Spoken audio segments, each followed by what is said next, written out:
Diversidade?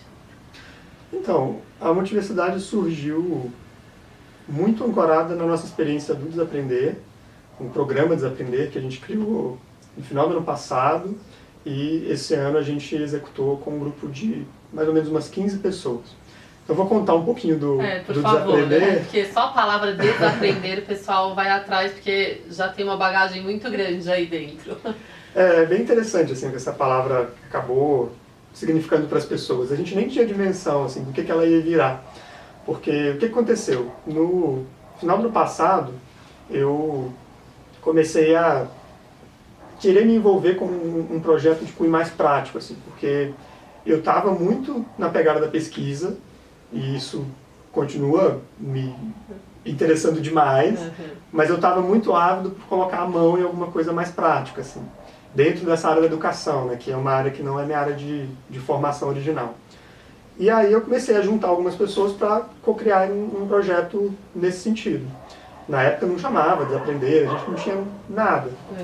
E a gente foi garimpando algumas referências que eu já tinha pesquisado, as pessoas foram trazendo as referências delas, e a gente foi evoluindo nisso até que no início desse ano a gente chegou numa reunião. Por que a gente não chama isso de Desaprender?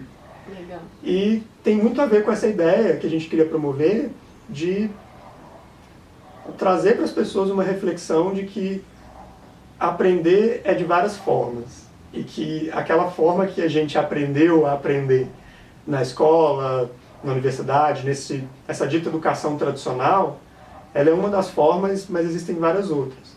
E existem formas que eu pessoalmente considero mais interessantes de se aprender. Que inspiram mais, né? Sim. E aí a gente usou esse artifício, essa palavrinha desaprender para trazer essa mensagem para as pessoas. E aí a gente juntou um grupo de umas 15 pessoas mais ou menos para criar um ambiente de aprendizagem onde existia liberdade. A gente se encontrava de 2 a 3 vezes por semana, tinha eu mais 2 pessoas que éramos facilitadores desse processo, a gente estava lá só para sustentar essa energia, esse grupo. Mas as pessoas chegavam com os seus interesses, com as suas vontades, com as suas necessidades de aprendizado. A gente chegava e perguntava juntos, né, em roda, o que a gente quer fazer hoje, qual tipo de experiência que a gente quer ter hoje.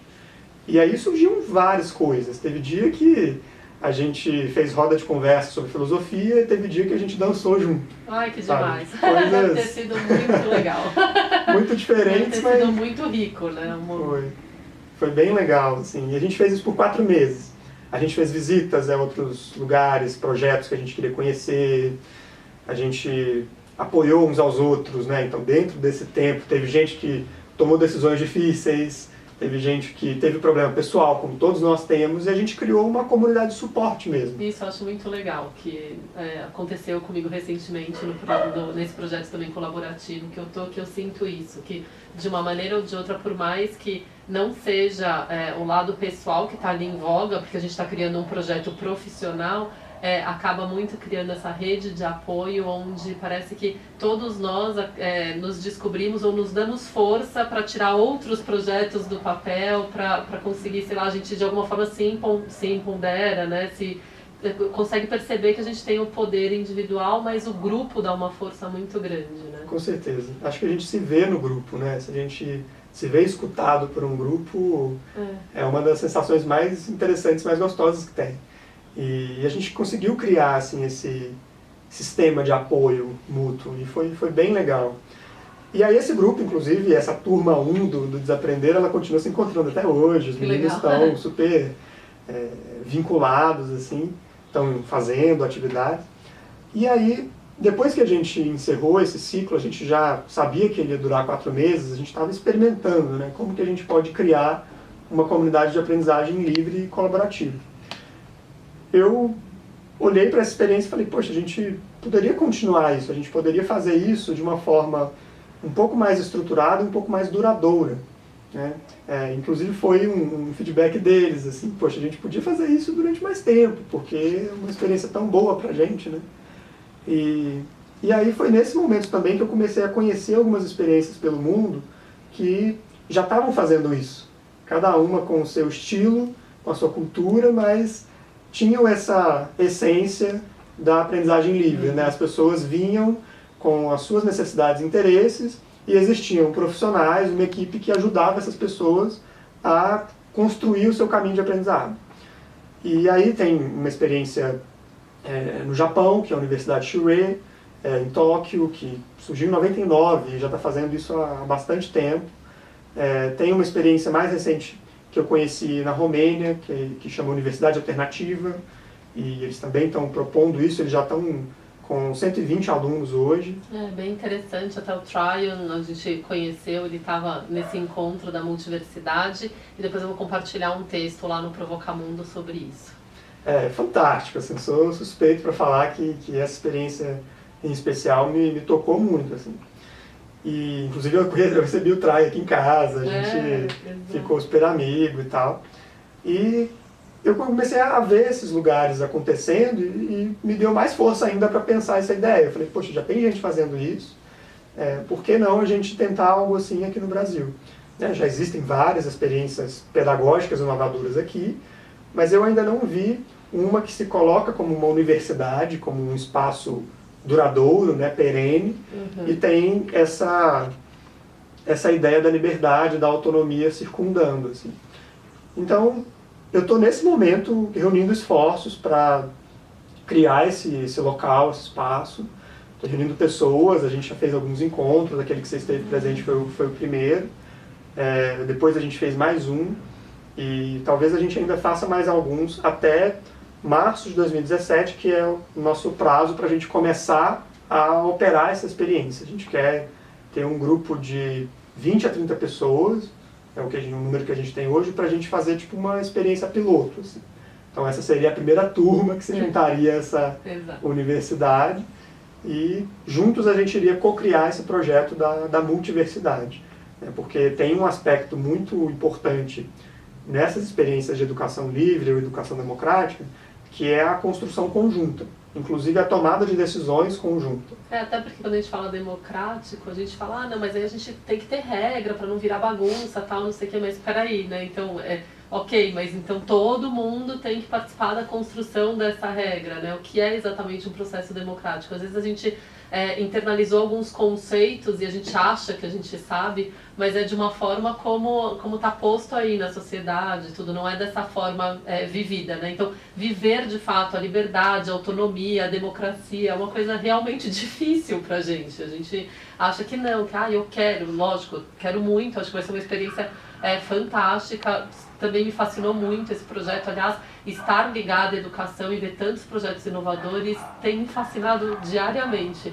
Mas a hora que você se depara com isso, você fala, nossa, a autonomia dá muito trabalho, né? Processo democrático, eu tenho que respeitar o que ele quer também, né? Então, não é só o meu querer, então é muito interessante. Acho que a gente acaba aprendendo também muito mais, não só sobre aquilo que o objeto de estudo, então eu quero estudar, sei lá, filosofia, sociologia, mas também sobre nós mesmos, né?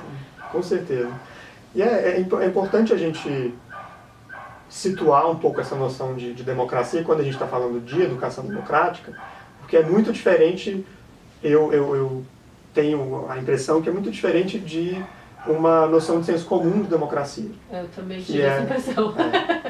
O que é o senso comum de democracia para mim? A gente olha, né, o povo olha para essa ideia de forma geral e pensa, então é um sistema representativo, né? Isso, é uma eleição, um ligado à município. Política, né? Exato. Vou lá, voto e elejo alguém e tal. E esse sistema, ele, em termos de democracia, na essência, ele é bastante contaminado.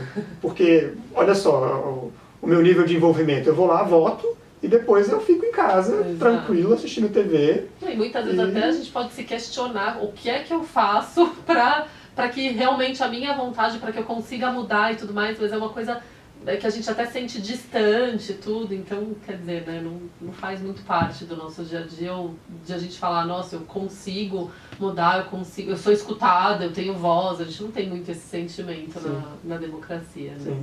Eu acredito muito que a democracia na essência, que é essa que a gente está falando aqui, ela se faz, talvez, quase que somente na esfera local, nos pequenos espaços, que são os espaços onde a gente consegue ver uns aos outros, onde a gente consegue se escutar e tudo mais.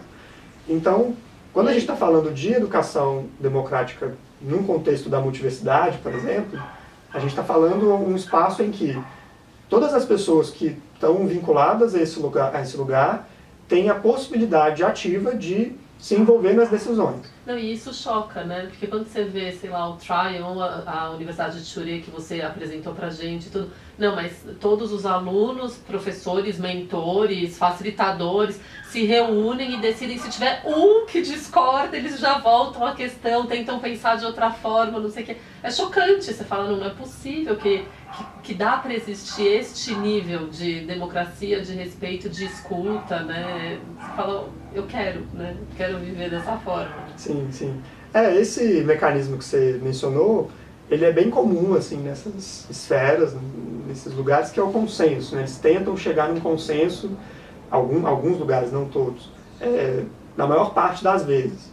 Mas existem outros mecanismos também. Por exemplo, na Churi, se é uma decisão que não tem assim um impacto tão grande, se não é uma grande decisão em relação ao contexto da universidade, eles admitem, por exemplo, fazer uma votação. Agora, se é uma grande decisão, se é uma coisa que impacta todo mundo, impacta muito, eles buscam o consenso, porque essa é uma forma mais aprofundada de você realmente ter todas as perspectivas em relação àquela decisão. Legal. A crença básica é, se a gente ouve todo mundo, a gente consegue buscar mais perspectivas e no limite a gente vai tomar uma decisão melhor, né? E não é necessariamente que todos precisam decidir tudo, porque isso poderia engessar e tornar as coisas muito lentas e muito morosas.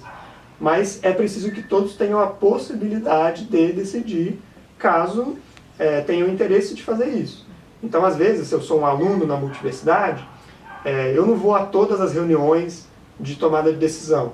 Mas se tem um assunto que me toca profundamente, se é relacionado ao meu departamento, à minha comunidade ali específica do que eu estou estudando, poxa, eu vou lá defender meu peixe, eu vou dar o meu argumento. Você sabe que você tem a possibilidade